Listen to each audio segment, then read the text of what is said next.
Ndugu zangu, nitumie fursa hii kutoa onyo kama mama, kutoa onyo kwa wale wote waliochochea uvunjifu wa amani.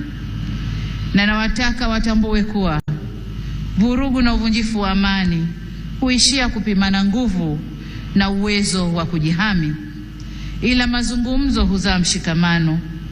Sasa tuchague lenye manufaa kwetu, kwani usalama wa taifa lolote hulindwa na wote kwa nguvu zote na gharama zozote.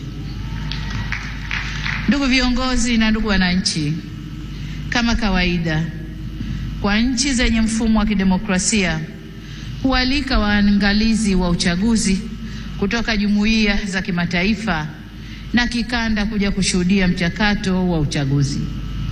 Uwepo wao huongeza uhalali wa juhudi zetu za kuhakikisha uchaguzi unafanyika kwenye mazingira ya uwazi, haki, heshima na utawala wa sheria.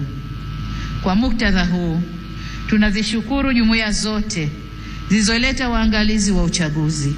Kutoka Afrika, tulikuwa na waangalizi kutoka Umoja wa Afrika AU, Jumuiya ya Nchi za Maziwa Makuu ICGLR, Jumuiya ya Maendeleo ya Kusini mwa Afrika SADC na Jumuiya ya Afrika Mashariki EAC.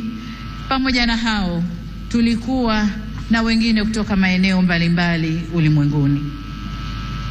Makundi yote ya waangalizi yameshatoa taarifa za awali na tunawashukuru kwa kuwa nasi, na kwa heshima kubwa tumepokea maoni yao.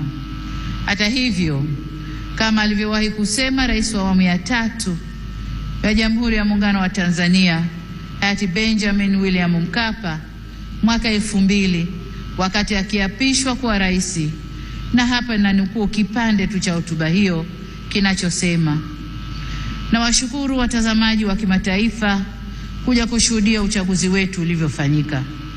Walipotusifu, tumepokea sifa hizo kwa unyenyekevu mkubwa. Tumesikia pia waliodhani hayakwenda sawa, na mengine hata sisi wenyewe tumeyaona. Maagizo ya kutuelekeza nini cha kufanya tumeyakataa.